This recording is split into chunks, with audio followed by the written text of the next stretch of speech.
l'amour et le vrai bonheur. Pour mon témoignage aujourd'hui, je me suis inspiré d'un sage, un homme spirituel et passionné de la parole. Vous savez, quand tu as un besoin, tu dis, ben moi, je telle affaire, telle chose, je cherche le bonheur. Mais tu ne trouves pas le bonheur dans les avoirs, tu ne trouves pas le bonheur dans les faire, tu trouves le bonheur dans ce que tu es, dans l'être. Un jour, avec la parole, cet homme spirituel s'est fait dire, parle au Seigneur. Tu vas voir, il va t'aider. Mais vous autres, est-ce que le Seigneur vous a toujours écouté quand vous lui avez demandé quelque chose? Bien sûr que non. Moi non plus. À un moment donné, sa mère lui a dit, demande-y au Seigneur. Oui, mais regarde ce qui nous arrive. Elle dit, le bon Dieu éprouve ceux qui l'aiment. L'homme sage répond à ce moment-là, arrête de m'aimer d'abord. Il n'était plus capable. Pourquoi? Parce qu'il s'était déjà fait une idée de Dieu. Il s'était déjà fait une image. Les Écritures relatent les disciples d'Emmaüs qui marchaient. Ils avaient une grande peine. Puis, Jésus arrive à côté d'eux, bien sûr qu'ils n'ont pas reconnu. Jésus demande, qu'est-ce qui se passe? Qu'est-ce que tu as? Le gars, il était déçu parce qu'il avait dit, nous qui croyons qu'il était le Sauveur. Nous qui croyons qu'il allait nous aider. Nous qui croyons qu'il allait nous libérer. Mais ça n'a pas marché. Nous qui croyons. Ça fait que là, Jésus continue à marcher avec eux autres. Puis, il a commencé à leur parler de la parole. Vous savez, on vous a dit bien des choses sur moi. Mais on s'est peut-être trompé. Peut-être qu'on vous a dit des choses pas tout à fait exactes. Ça fait que toi, quand tu as demandé, quand tu as dit au Seigneur, je te demande de l'aide, et le Seigneur ne t'a pas répondu, ben c'est peut-être parce que tu as demandé quelque chose qui n'était pas supposé d'arriver. Vous comprenez? Souvent, on demande toutes sortes de choses. On demande toutes sortes de choses à Dieu, mais nous avons une mauvaise image de Dieu. Dieu éprouve ceux qui l'aiment. Ben voyons donc, ça a-tu de l'allure, ça? Non, vous savez bien que ça n'a aucune allure. Là, si tu restes pas tranquille, le bon Dieu va te punir. Non, Dieu ne punit pas. Mais pourquoi tu l'as dit d'abord? Combien de fois on entend dire qu'est-ce que j'ai fait au bon Dieu pour mériter ça? Pourtant, qui n'a jamais dit ça? Ou qui ne l'a jamais pensé?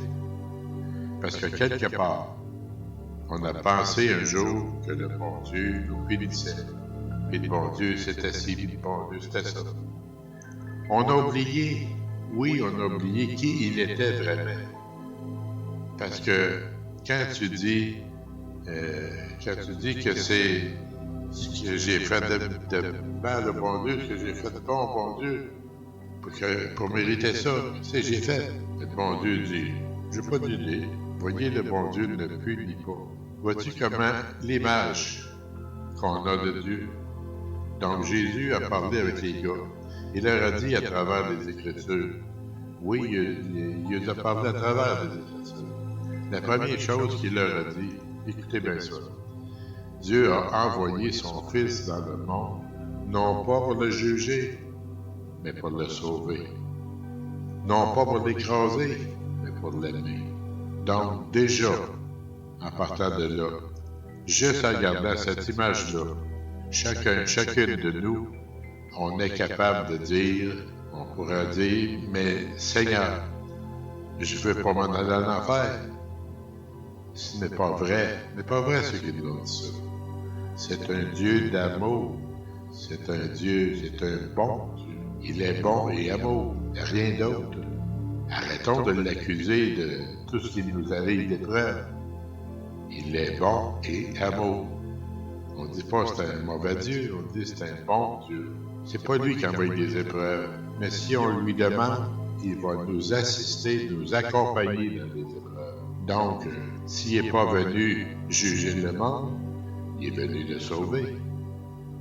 Il a dû sauver juste les Juifs, il a dû sauver juste les catholiques, les mormons, les autres religions. Bien sûr que non. Il a sauvé juste les Blancs? Non, il a sauvé tout le monde. Il est venu dire au monde que toi aussi, tu valais la peine, que moi aussi, je valais la peine.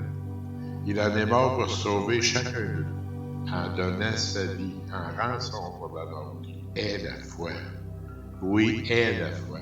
Crois et agis surtout, car la foi toute seule ne sauvera jamais personne. La foi sans les œuvres est morte. La foi est morte si on n'agit pas. Ça prend les œuvres. Va vers les autres comme Jésus l'a fait. Parle de lui, parle de Dieu qui a envoyé son Fils pour te sauver, pour sauver le monde. Ça, ce sont les œuvres.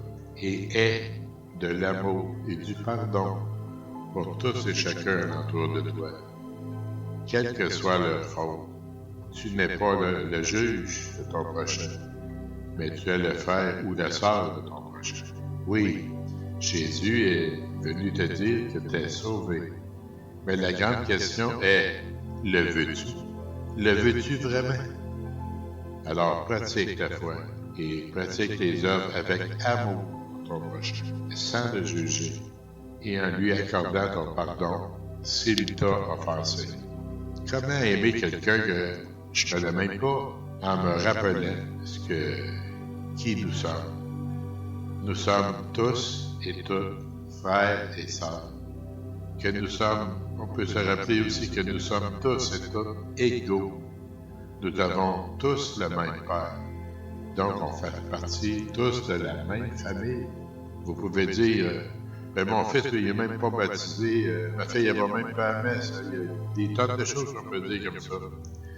Ils vont aller dans l'enfer, ils vont aller dans l'air. Hey. Ils sont tous sauvés. S'ils le veulent vraiment. La foi et les œuvres suffisent pour obtenir la vie éternelle. Pourquoi? Mais Dieu a dit, dès le sein de ta mère, je t'ai vu et je t'ai aimé. Et ton nom est écrit dans la paume de ma main. Comprends-tu? Dès ta naissance, dès la conception, tu es déjà un enfant de Dieu. Tu es déjà aimé de Dieu. La même question revient, acceptes-tu de l'être? Vois-tu comment que tout dépend de chacun de nous? Est-ce que moi je veux vraiment? Donc, il faut que tu crois, que tu acceptes. Il est dit dans les Écritures, celui qui croit et œuvre dans l'amour de Dieu obtiendra la vie éternelle. Aujourd'hui, le Seigneur te demande ceci. Crois-tu que je t'aime? N'oublie pas que la minute que tu mets un doute, un point d'interrogation, moi, j'étais ainsi, j'étais ça, j'ai fait ci, j'ai fait ça. Regarde encore. J'étais tout croche. La minute que tu dis, je vaux pas la peine, je suis pas bon, tu viens de mettre un mur à Dieu. Dieu pourtant continue de t'aimer, mais tu mets un mur. C'est comme si tu mettais un parapluie. Dieu envoie ses grâces, il envoie son amour, il envoie plein de belles choses sur toi. Mais toi, tu te promènes, hein? Tu te promènes avec ton parapluie, tu ne reçois pas, tu ne peux pas savoir à travers ton parapluie, rien de tout ça. Puis bon Dieu, il a envie de te dire, ferme ton parapluie, donc enlève ton parapluie. Ouvre ton cœur, écoute ce qu'il te dit. Il ne cesse de dire « Je t'aime ». Comme un enfant qui aime son père, j'attends ton cœur vers le mien. Je ne regarde pas le péché que tu as commis. Non, il ne regarde pas ce que tu as commis. Il regarde ta blessure. Il regarde ta souffrance. Il regarde ce que tu endures. Il regarde les difficultés que tu as. Dieu ne nous blâme pas. Dieu, quand il nous regarde, il ne regarde pas ce qu'on a fait de bien ou de mal. Il nous regarde avec amour, comme un père aimait, comme un père bon qui aime ses enfants. Il sait toujours ce qui s'est passé. Il sait ce qui s'est passé pour qu'on agisse de telle ou telle façon, qu'on agisse comme ça. Parce que ce n'est pas nous. Nous avons une souffrance, puis il sait, il voit qu'on a une souffrance. Puis regardez autour de vous.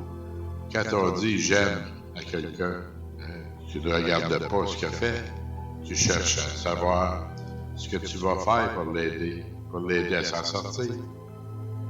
Qu'est-ce que tu peux faire pour l'aider à se sortir de sa souffrance? Avec Dieu, malgré mes fautes, je ne me suis pas senti jugé. Puis, c'est cet amour-là qui fait toute la différence. Croire et œuvrer m'a transformé et te transformera toi aussi. Puisque notre Père est capable de m'aimer, est-ce que moi aussi je suis capable de l'aimer?